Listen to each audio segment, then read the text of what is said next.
Sorry about that little hiccup, ran out of memory, low budget, zero budget. Anyway, straight back into it, let's get going. So we were talking about gold falling out specifically on hills and slopes rather than creeks. Now, so if we draw a hill, real simple, something like that, a bit wider, something like that. You just imagine you got a big friggin', this is real simple, real simplistic, but imagine you got a big chunk of friggin' gold there, starts off as a big piece of quartz or whatever the deposit is. Anyway, that breaks up and you end up with maybe a piece there and a bit there and maybe a bit there, okay? And then that breaks up and you can see what happens. This is what happens, it can go in little things like that. So as they gradually get smaller and smaller, they break up and dribble down the slopes in fingers. So it's like, that's why I say fingers, because that's how it is. It's like fingers. Now, those fingers, the way they travel, and you actually get to see this with your eye after a while. You get your eye in a bit, and you can be pretty quick to work out where they are. But sometimes. It's the fingers of dirt that the gold's moving with. The gold doesn't want to move, but the dirt moves, and the gold has really not much choice to go with it to a degree. So, you get these finger patterns that you're looking for. So, and just consequently, when people pick one of these up, the first instinct is to, work straight down there, chaining like that or something. And that's the quickest way to clean up a thing, but it's also the quickest way to miss the patch, because you can sort of assume that it's just going to be there and you've missed these ones. So just everyone to their own, but we tend to chain or work crossways. It's a slower way to do it, but we'll pick up each one of these fingers because we want the lot. And that never happens, but we want as much as we can get. So, that's quite simplified, and it's not very often that the entire hills have fingers coming everywhere, although we have absolutely found it more than once. But, more realistically, a little more realistically, you end up with, it's shed sort of on the side of a hill, and the finger sort of comes down here, and it might sort of do this. And what happens? So you get fingers, and you get as it comes down, little bits more break up. So what happens is at the bottom you end up with a V. So ultimately it comes down in a V pattern with fingers in there.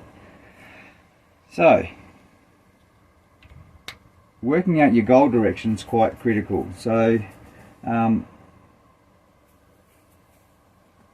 so just get rid of that again. Now this is critical to understanding, sorry, I'm going to go back a bit. This is critical to understanding what's going on with the patch when you see it. It'll go, oh okay, it makes sense. So when it comes down in fingers, sorry I am backtracking here a bit, it comes down like so, like so, like so, like so. And if we turn the hill side on, so the hill was, sorry, I'm a pretty bad drawer like this, but something like that, right?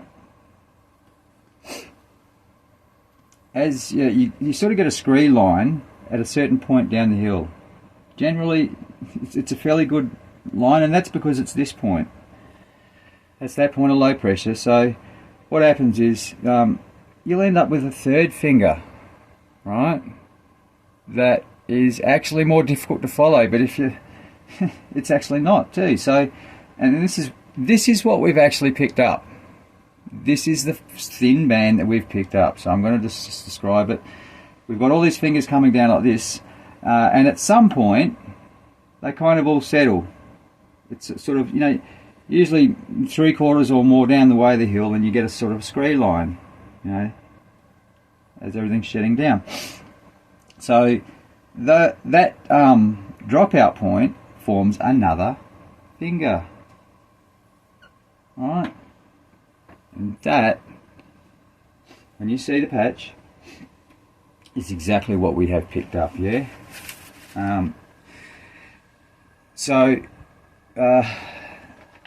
Just going on, just get rid of that again. Sorry, this is a bit messy. Another critical thing. This is a real simple thing to understand, and we'll be moving on after this. So another thing, so we actually have, we don't have a hill like that. We have a ridge line of banded iron, quite high up, and we've picked up a patch that sort of came down off of, you know, it's sort of like that, you know, it's not a straight line. It's come down here like this, and that was our 4-ounce patch.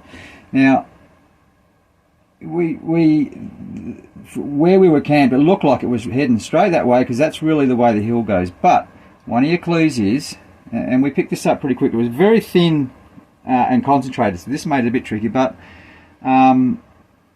your creeks, your major creeks in the areas, you know, sorry, I'm real terrible at drawing creeks, I sort of do this and that. Your major creeks in the areas are often a clue, as is the direction of the ground that I've showed you in the previous video number 2, the ground direction, which also happened to be running this way.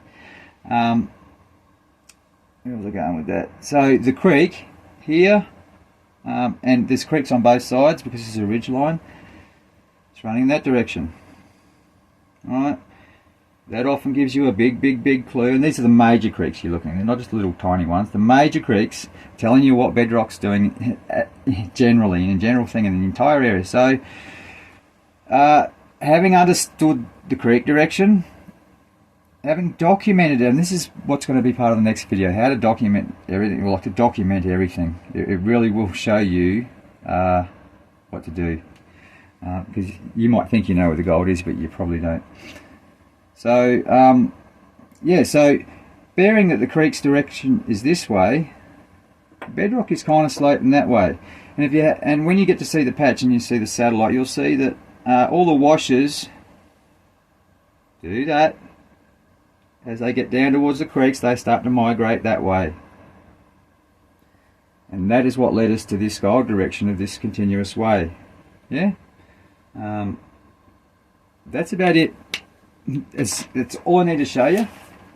In the next one, I'm going to show you a 100-ounce patch. And no bullshit. And just show you one of the key parts to have even a chance of picking up a patch like this, because you'll see it was quite spectacular actually. We pulled off quite an achievement that everyone else had missed, obviously.